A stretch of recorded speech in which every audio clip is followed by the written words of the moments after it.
Hello बच्चों, आज की वीडियो में हम लोग ये देखेंगे कि किस तरीके से जो है हम पाइथन में मैथ मॉड्यूल का यूज करते हैं। तो इसके लिए सबसे पहले मुझे यहाँ पे एक कीवर्ड यूज करना होगा इंपोर्ट, और लाइब्रेरी का नाम तो हम मैथ के फंक्शन यूज करेंगे, तो मैंने लिख दिया इंपोर्ट मैथ। अब यहाँ पे आपके क्लास 12 के सिलेबस के अकॉर्डिंग कुछ इंपॉर्टेंट फंक्शंस देख लेते हैं। पहले मैं एक रिजल्ट के लिए एक RES नाम का वेरिएबल ले लेता हूँ और फिर मैं यहाँ लिखता हूँ मैथ डॉट, और पहला फंक्शन है SQRT। इसका मतलब होता है स्क्वायर रूट। अब जैसे मैं यहाँ पास कर रहा हूँ 81, और फिर मैंने यहाँ पे प्रिंट कर दिया जो कि हमारा रिजल्ट आ रहा है RES वेरिएबल में। पहले मैं इसको F5 से रन करूंगा क्योंकि मैं फर्स्ट टाइम फाइल को रन कर रहा हूँ, तो ये सेव करने के लिए कहेगा, तो मैंने इसका एक नाम दे दिया। जैसे मैं यहाँ पे नाम दे दे रहा हूँ मैथ मॉड नाम से फाइल को, तो ये ऑटोमेटिक रन कर जाएगा। आप लोग यहाँ देख पा रहे होंगे रिजल्ट आ रहा है 9.0, यानी 81 का जो स्क्वायर रूट होता है वो 9.0 होता है। ये जो रिजल्ट देता है वो हमेशा फ्लोट फॉर्म में देता है। तो हम आते हैं सेकेंड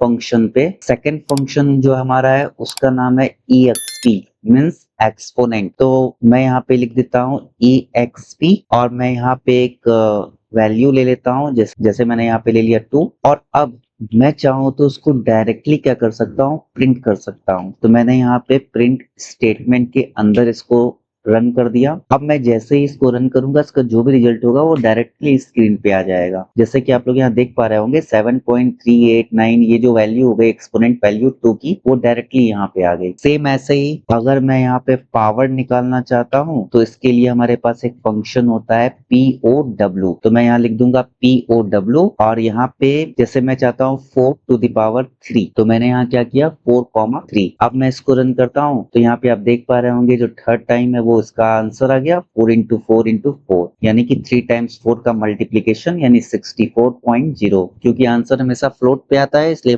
0.0 लिख के आ रहा है। हमारे पास एक और फंक्शन है और उस फंक्शन का नाम है सील, CEIL। ये सील वैल्यू को निकालने के लिए होता है। तो यहाँ पे मैंने लिख दिया CEIL, और सपोज करिए मैंने यहाँ पे नंबर पास किया 1.03। मैं इसको रन करता हूँ तो यहाँ पे आप लोग देख पा रहे होंगे ये हमेशा इंटीजर वैल्यू रिटर्न करता है। तो यहाँ पे क्या आ रहा है 2। और अगर मैं यहाँ पे ये प्लस में है, अगर मैं इसको माइनस में यहाँ पे मेंशन करता हूँ तो ये क्या करेगा, तब भी ये सील वैल्यू देगा और तब भी ये इंटीजर के ही फॉर्म में देगा। आप लोग यहाँ देख पा रहे होंगे यहाँ पे आ रहा है -1। सेम ऐसे ही एक फंक्शन और होता है, उस फंक्शन का नाम है फ्लोर। ये फ्लोर वैल्यू निकालने के लिए होता है। मैं इसको रन कर दे रहा हूँ तो यहाँ पे आप लोग देख पा रहे होंगे ये हमेशा इंटीजर पार्ट रन करेगा। सील और फ्लोर में डिफरेंस ये हुआ कि जब यहाँ 1.03 होगा तो ये इसका इंटीजर पार्ट रिटर्न करेगा, लेकिन जब यहाँ 1.03 होगा और हम सील वैल्यू निकालना है तो उस सिचुएशन में इसका जो हायर इंटीजर पार्ट होगा वो रिटर्न करेगा। तो यहाँ 1 की जगह 2 आ रहा है, आप लोग देख पा रहे होंगे, लेकिन फ्लोर में ये क्या करेगा, ये पॉइंट के बाद की वैल्यू को इग्नोर कर देता है और जो इंटीजर पार्ट है सिर्फ उसको रिटर्न करता है। सेम अगर मैं यहाँ पे माइनस में लेता हूँ, जैसे मैंने वहां पे लिया था,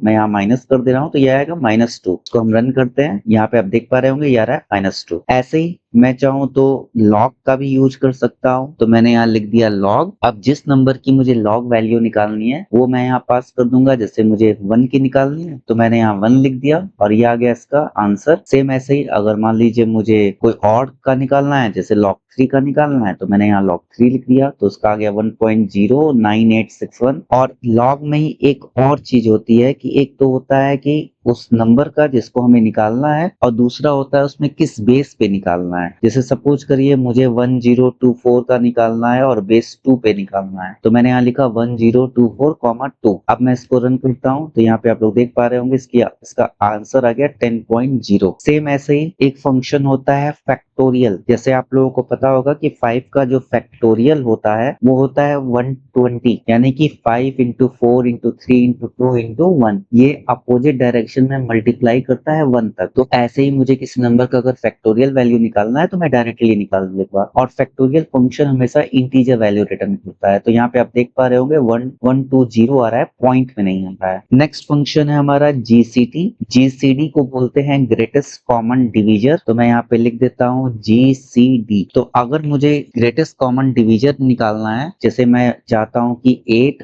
और 6 का, तो मैं इस फंक्शन को डायरेक्टली यूज कर सकता हूँ। जैसे आ गया यहाँ पे 2, ये भी इंटीजर रिटर्न करेगा, इंटीजर वैल्यू में रिटर्न करेगा। अब जो हमारा नेक्स्ट टॉपिक है वो हमारा टॉपिक है कंपाउंड स्टेटमेंट। तो कंपाउंड स्टेटमेंट क्या होता है, इससे पहले हम ये जान लेते हैं पाइथन में जो स्टेटमेंट होते हैं वो कितने फॉर्म में होते हैं। जैसे कि पाइथन में जो एक स्टेटमेंट होता है पहला, उसको हम बोलते हैं एम्प्टी। एम्प्टी का मतलब क्या हो गया कि हम उसको पास कर रहे हैं। तो कीवर्ड्स में आप लोगों ने एक कीवर्ड देखा होगा PASS। कीवर्ड का यूज क्या होता है, अगर मैं किसी स्टेटमेंट को इग्नोर करके नेक्स्ट स्टेटमेंट में जाना चाहता हूं तो मैं पास कीवर्ड का यूज करूंगा। इसको बोलते हैं हम पाइथन में एम्प्टी स्टेटमेंट। सेकंड जो टाइप है वो हमारा होता है सिंगल लाइन स्टेटमेंट। अब सिंगल लाइन स्टेटमेंट क्या होता है, जैसे कि ये हमारा प्रोग्राम है जो हमने अभी यूज किया, इसमें 1 बाय 1 सारी लाइन्स हैं, यहाँ कोई ब्लॉक नहीं है, ना ही कोई कंडीशन है, ना ही कोई लूपिंग है। ये सिंपल हम क्या कर रहे हैं, लाइन बाय लाइन इसको लिखते जा रहे हैं, रन करते जा रहे हैं। लेकिन अब हमें देखना है कंपाउंड स्टेटमेंट। कंपाउंड स्टेटमेंट क्या होते हैं, कंपाउंड स्टेटमेंट में हम किसी कंडीशन के बेस पे या तो एक ही स्टेटमेंट को बार बार रिपीट करते हैं, या उस कंडीशन के बूलियन एक्सप्रेशन के बेस पे, अगर कंडीशन ट्रू है तो कुछ ब्लॉक को रन करेंगे, और अगर कंडीशन फॉल्स है तो दूसरे ब्लॉक को रन करेंगे। तो ये होता है कंपाउंड स्टेटमेंट का मतलब। अब कंपाउंड स्टेटमेंट में हमारे 3 आते हैं। पहला आता है इफ स्टेटमेंट। तो इफ स्टेटमेंट क्या होता है, इसका एक छोटा सा प्रोग्राम देख लेते हैं ताकि ये कॉन्सेप्ट अच्छे से क्लियर हो जाए। मैं यहाँ पे एक वेरिएबल ले लेता हूँ num। मैंने इसमें एक वैल्यू ले ली 10। अब मैंने यहाँ कंडीशन दिया if num is greater than 4, print करेगा नंबर इज ग्रेटर देन 4, एक तरह से कंडीशन चेकिंग के लिए। अब यहाँ पे क्या हो रहा है, मैंने num में 10 पास किया है और कंडीशन दे दिया है कि num ग्रेटर देन 4। अगर num की वैल्यू 4 से ज्यादा है तो num में तो ऑलरेडी 10 है, यानी ये कंडीशन ट्रू है। ये कंडीशन ट्रू है तो हमारा ये ब्लॉक कॉलन लगाने का मतलब क्या हुआ कि यहाँ पे ये इंडेंटेशन आएगा, मतलब ये डिनोट कर रहा है कि ये सारी लाइनें क्या हैं, इसके अंदर आती हैं। अब ये सिंगल लाइन भी हो सकती है या मल्टीपल लाइन भी हो सकती है। जैसे मैंने यहाँ पे एक ही लाइन लिखी है, हम एक से ज्यादा लाइनों को भी लिख सकते हैं। तो ये कंडीशन ट्रू है तो यहाँ पे क्या लिख के आ रहा है, number is greater than 4। Same ऐसे अगर मैं इसी के अंदर चाहूँ एक लाइन और लिखना, जैसे मैंने यहाँ लिख दिया प्रिंट और हेलो पाइथन। तो जो चाहे, मतलब ये सिंगल लाइन का स्टेटमेंट भी हो सकता है, मल्टीपल लाइन का भी स्टेटमेंट होता है। हम चाहते हैं कि कंडीशन ट्रू हो तो कोई ब्लॉक रन करे, तब हम इफ का यूज करते हैं। जैसे मैं इसको रन करके दिखाता हूँ तो यहाँ पे देखिए, यहाँ पे आ रहा है नंबर इज ग्रेटर देन 4 और यहाँ पे नेक्स्ट लाइन है हेलो पाइथन। अब आते हैं ट्रू और फॉल्स दोनों के लिए। तो मैं यहाँ पे एक छोटा सा प्रोग्राम बनाता हूँ दो नंबरों में मैक्सिमम सर्च करने का। मैंने यहाँ लिख दिया num2 इक्वल्स टू 5। तो देखने से ही पता चल रहा है कि num1 ग्रेटर है, तो मैंने यहाँ कंडीशन दिया num1 ग्रेटर देन num2। अगर num1 ग्रेटर देन है num2 से तो यहाँ पे मैसेज आया, मैसेज होगा फर्स्ट नंबर इज ग्रेटर, और मैंने यहाँ क्या कर दिया, कॉमा लगा के उस नंबर को प्रिंट कर दिया। अब मैं चाहता हूँ कि अब मैं ट्रू के लिए भी पार्ट को रन करना चाहता हूँ और फॉल्स के लिए भी पार्ट को रन करना चाहता हूँ। तो देखिए, अगर ये कंडीशन ट्रू नहीं है, इफ में क्या होता है हम कंडीशन लगाते हैं, और अगर ये कंडीशन ट्रू है तो ये प्रिंट वाला पार्ट रन करेगा। और अगर ये कंडीशन ट्रू नहीं है तो वो एल्स में जाएगा, तो वहां पे हमें कंडीशन देने की जरूरत ही नहीं है, क्योंकि हमें पता है, वो वेल नोन है कि वो फॉल्स कंडीशन है। तो हमने क्या कर दिया, यहाँ पे सीधे सीधे एक मैसेज दे दिया कि सेकंड नंबर इज ग्रेटर, और मैं साथ ही साथ वैल्यू भी प्रिंट करना चाहता हूँ, तो मैंने यहाँ पे num1 की जगह कर दिया num2। अब मैं इसको रन करके दिखाता हूँ आपको। तो यहाँ पे आप देख पा रहे होंगे लिख के आ रहा है फर्स्ट नंबर इज ग्रेटर, क्योंकि यहाँ पे num1 में 10 है और num2 में 5 है।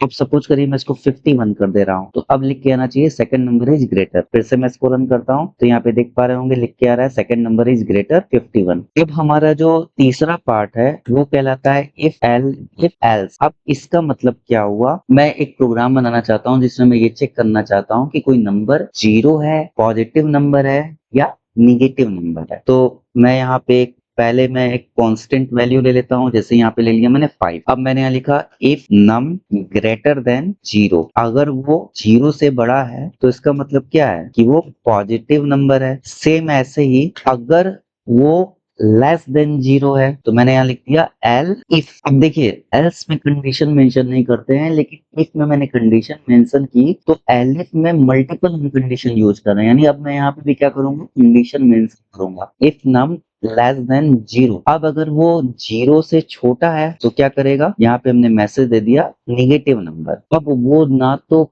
पॉजिटिव है ना तो निगेटिव है, तो वो क्या होगा, जीरो होगा। तो मैं यहाँ एल्स में लिख दूंगा एल्स प्रिंट और यहाँ लिख दूंगा नंबर इज जीरो। अब मैं इस प्रोग्राम को रन करता हूँ तो यहाँ पे मैंने 5 लिया हुआ है तो वो जीरो से बड़ा होता है यहाँ, इसलिए यहाँ पे लिख के आ रहा है पॉजिटिव नंबर। सपोज करिए मैं यहाँ इसको कर देता हूँ -5 और फिर से मैं इसको रन करता हूँ तो देखिए यहाँ पे क्या लिख के आ रहा है, निगेटिव नंबर। और अगर मैं इसको एग्जैक्टली जीरो कर देता हूँ तो अब वो एल्स में जाएगा, तो यहाँ पे क्या लिख देगा, नंबर इज जीरो। अब कंपाउंड स्टेटमेंट में ही लूपिंग का भी पार्ट आता है, तो पहले मैं क्या करता हूँ, इसको कमेंट कर दे रहा हूँ। अब हमें जो कंपाउंड स्टेटमेंट पढ़ने हैं, इसमें जो हमारा पहला जो होता है लूपिंग का पार्ट में, वो होता है व्हाइल लूप। तो हम लोग पहले व्हाइल लूप के प्रोग्राम को देखते हैं कि हम व्हाइल लूप को प्रोग्राम को कैसे यूज करेंगे। तो मुझे 1 से लेके 10 तक प्रिंट करना है, तो मैंने यहाँ क्या लिख दिया, i इक्वल्स टू 1। मैंने एक वेरिएबल ले लिया जिसमें 1 इनिशिएट कर दिया। फिर मैंने लिखा व्हाइल i लेस देन और इक्वल्स टू 10। फिर मैंने यहाँ लिखा प्रिंट i और फिर मैंने यहाँ लिखा i equals to i plus 1। अब क्या हो रहा है इसमें, यहाँ पे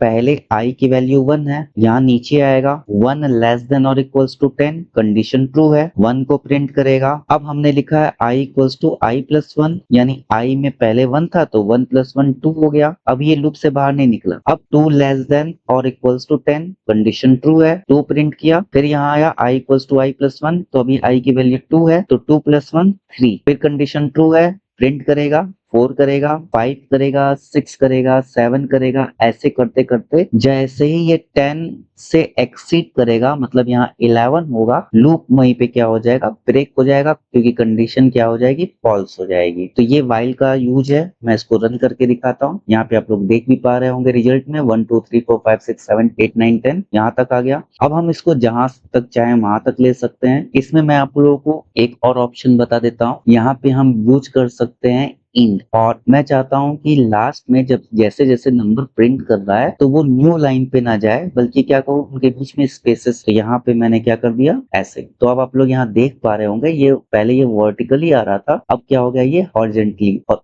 पहले वर्टिकली आने के पीछे रीजन ये था कि जैसे ये 1 को प्रिंट कर रहा था, वो स्लैश एन की वजह से, स्किप सीक्वेंसेस की वजह से वो नीचे आ रहा था, न्यू लाइन पे आ रहा था। सेम ऐसे ही 2 को प्रिंट करके फिर वो नीचे आ रहा था, क्योंकि हमारा जो बाय डिफॉल्ट प्रिंट स्टेटमेंट होता है वो न्यू लाइन ऑटोमेटिक लेता है। तो मैं नहीं चाहता कि वो ऑटोमेटिक न्यू लाइन ले, इसलिए मैंने यहाँ पे इंड का यूज किया और बीच में स्पेस दे दिया। अब इससे क्या हुआ, 1 के बाद स्पेस आया, फिर 2 आया, फिर स्पेस आया, 3 आया, तो अब ये स्पेसेस लगा रहा है। थोड़ा सा और चीज बता दे रहा हूँ, जैसे कि अगर मुझे 1 to 100 चाहिए तो मैं यहाँ 100 मेंशन कर दूंगा, तो वो 1 से लेके 100 तक प्रिंट करेगा। यहाँ पे आप लोग देख पा रहे होंगे, ऐसे हम जो नंबर देंगे वो यहाँ प्रिंट करेगा। अब सपोज करिए मैंने यहाँ 1 से स्टार्ट किया और मैं इंक्रीमेंट 1 का ना करके 2 का कर दूं, तो ये ऑड सीक्वेंसेस आ जाएंगे, यानी 1 3 5 7 ऑड नंबर्स आ जाएंगे। सेम ऐसे अगर मैं यहाँ इसको 0 से स्टार्ट करूंगा तो इवन नंबर का सीक्वेंस आ जाएगा 0 से 100 तक। तो हम अपने प्रोग्राम के अकॉर्डिंग यहाँ पे चेंजेस कर सकते हैं। हमें बस ये याद रखना है, ये इनिशियलाइजेशन है, ये कंडीशन है और ये इंक्रीमेंट या डिक्रीमेंट है। बाकी हम यहाँ पे रेस्ट स्टेटमेंट है, जो भी हम अपने आउटपुट के अकॉर्डिंग यहाँ लिखना चाहते हैं लिख सकते हैं। तो अभी हम इसमें कुछ कंडीशंस भी लगाएंगे। पहले बेसिक देख लेते हैं।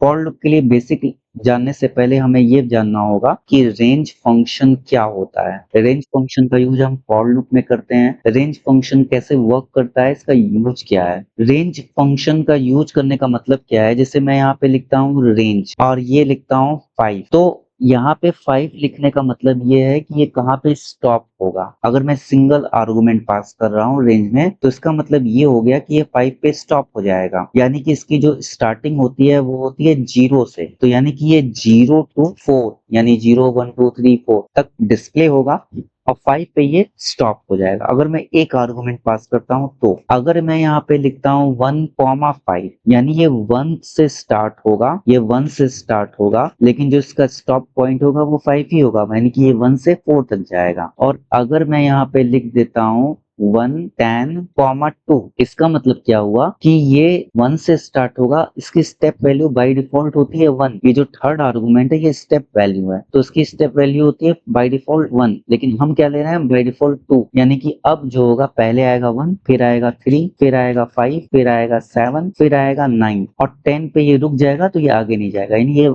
इसमें जो आंसर आएगा, आउटपुट आएगा वो 1 3 5 7 9। सेम ऐसे ही अगर हम इसको उल्टा डिस्प्ले करना चाहें, तो यहाँ पे हम स्टार्टिंग कर देंगे 10 से, और एंडिंग यानी स्टॉप पॉइंट मान लीजिए मैं कर देता हूँ 0, यानी ये 1 तक चलेगा। और अब हम इंक्रीमेंट की जगह क्या कर देना है, डिक्रीमेंट। तो मैंने यहाँ कर दिया -1, तो ये उल्टा आएगा 10, 9, 8, 7, 6, ऐसे ये 1 तक चलेगा। अब हम इसको फॉर लूप में कैसे यूज करते हैं वो देख लेते हैं। तो इसके लिए हम यहाँ यूज करेंगे फॉर आई इन रेंज। अब मैं वही सारे जो भी मैंने एक्सप्लेन किया उनको 1 बाय 1 लेके आपको दिखाता हूँ। तो यहाँ पे मैंने लिख दिया कोलन 5 कोलन। अब हम क्या करेंगे, प्रिंट आई। तो ये क्या करेगा, सबसे पहले आई में आएगा 0 प्रिंट करेगा, फिर आई में आएगा 1 उसको प्रिंट करेगा। इस तरह से ये 4 तक चलेगा, यानी 5 जैसे होगा वहीं स्टॉप हो जाएगा। सेम ऐसे ही जो हमने नेक्स्ट एग्जांपल लिया था 1,5, तो ये हो गया इसका स्टार्ट पॉइंट और ये हो गया इसका स्टॉप पॉइंट। अब मैं इसको रन करता हूँ तो ये 1 से 4 तक जाएगा। अब मैंने जो तीसरा एग्जांपल लिया था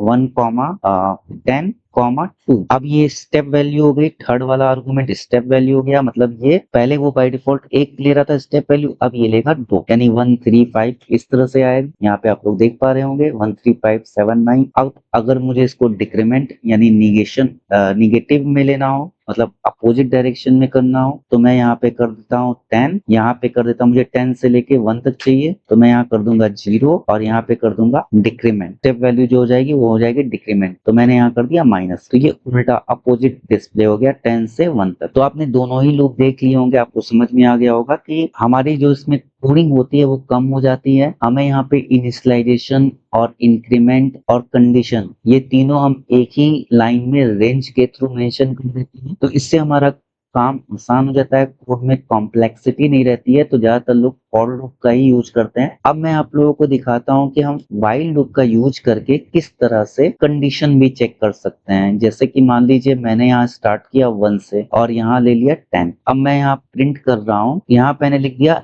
इफ i इक्वल्स टू 5, अगर ये i की वैल्यू 5 हो जाए तो ये क्या कर दे, ब्रेक। तो ब्रेक एक कीवर्ड है, वो क्या करता है, वो लूप को टर्मिनेट कर देता है। किसी कंडीशन के बेस पे अगर हम लूप को टर्मिनेट करना चाहते हैं तो हम ब्रेक का यूज करते हैं। तो अब इसमें क्या होगा, i की वैल्यू स्टार्टिंग में 1 है तो ये 5 के बराबर नहीं है, इसलिए यहाँ पे जाएगा ही नहीं, वो यहाँ प्रिंट कर देगा। फिर मैंने यहाँ पे i में 1 इंक्रीमेंट किया, ये 2 होगा प्रिंट करेगा, फिर 3 होगा प्रिंट करेगा, 4 होगा प्रिंट करेगा। जैसे ही ये 5 होगा ये लूप को यहीं पे टर्मिनेट कर देगा। तो मैं इसको रन करता हूं तो आप लोग यहाँ देख पा रहे होंगे 1, 2, 3, 4 तक प्रिंट किया, जबकि मैंने कंडीशन क्या रखा है 10। आपने ये भी पढ़ा होगा कि हम लूप के साथ साथ एल्स का भी यूज करते हैं। जैसे मैंने यहाँ लिख दिया एल्स और यहाँ पे लिख दिया प्रिंट और यहाँ पे मैंने लिख दिया पाइथन प्रोग्राम एग्जीक्यूटेड और फिर मैंने इसको यहाँ पे क्लोज कर दिया। अब इसका यूज क्या है, इसके लिए पहले मैं क्या करता हूँ, इन 2 लाइनों को हटा देता हूँ, फिर आपको इसका मीनिंग ज्यादा अच्छे से समझ में आएगी। तो मैं इसको कमेंट कर रहा हूँ। अब हम इसको रन करते हैं तो यहाँ पे क्या हो रहा है, 1 से लेके 10 तक इसने लूप चलाया और उसके बाद क्या लिख दिया, पाइथन प्रोग्राम एग्जीक्यूटेड। अब मैं ये जो इफ वाले पार्ट को जो मैंने यहाँ पे क्या किया था, कमेंट किया था, उसको वापस अनकमेंट करता हूँ और फिर से मैं इसको रन करता हूँ। और अब देखिए क्या आया 1, 2, 3, 4 और जो एल्स में मैंने लिखा है पाइथन प्रोग्राम एग्जीक्यूटेड ये इसके आउटपुट में नहीं आ रहा है। तो लूप के साथ अगर मैं एल्स का यूज करता हूँ तो इसका मतलब क्या है कि अगर मेरा लूप पूरी तरह से सक्सेसफुली रन करता है तो एल्स का पार्ट ऑटोमेटिक रन करेगा। लेकिन अगर लूप को किसी